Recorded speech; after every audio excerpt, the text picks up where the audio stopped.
Il faut que ce soit intéressant et qu'on ait envie de tourner la page à chaque fois. Bienvenue dans cette mini-série Comment faire un projet BD. Dans les réels précédents, on a déjà parlé de l'écriture. Aujourd'hui, on va rentrer dans le vif du sujet et parler des pages de BD et des pages de ref. Donc dans votre dossier, vous allez devoir présenter des pages de BD. Mais non seulement des pages de BD finies, donc avec un line, en couleur, ou en tout cas qui correspond au style que vous avez choisi, mais également des pages de storyboard, donc de ref, et qui permettront de montrer votre niveau de narration. On va attendre de vous entre 3 à 5 pages de BD.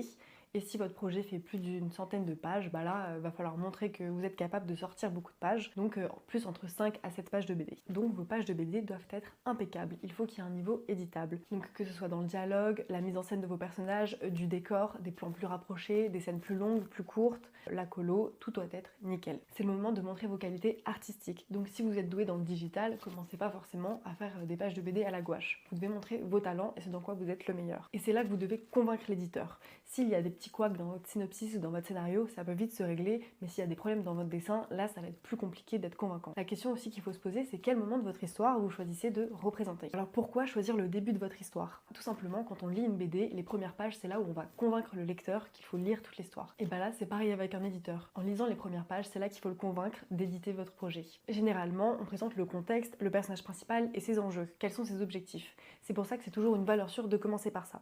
Évidemment, si votre histoire sort des sentiers battus, à vous de choisir quel est l'élément de l'histoire à représenter le plus pertinent. Maintenant parlons des pages de ref. Alors qu'est-ce que c'est exactement des pages de ref? Après avoir passé l'étape du storyboard, donc choisi qu'est-ce que vous mettez dans quelle case, quelle bulle, etc., vous allez simplement devoir le clean de manière à ce que ce soit lisible pour l'éditeur. Donc être sûr que tous les personnages sont reconnaissables, être sûr que le texte est lisible et qu'on comprenne dans quel décor on est et dans quelle scène on se trouve. Ça doit faire entre 7 à 10 pages parce que là vous allez devoir montrer votre narration, que vous savez vraiment raconter, que c'est fluide, qu'on bug pas, qu'on comprend tout ce qui se passe. Il faut que ce soit intéressant et qu'on ait envie de tourner la page à chaque fois. Encore une fois, à ce moment-là, n'hésitez pas à le montrer à votre entourage.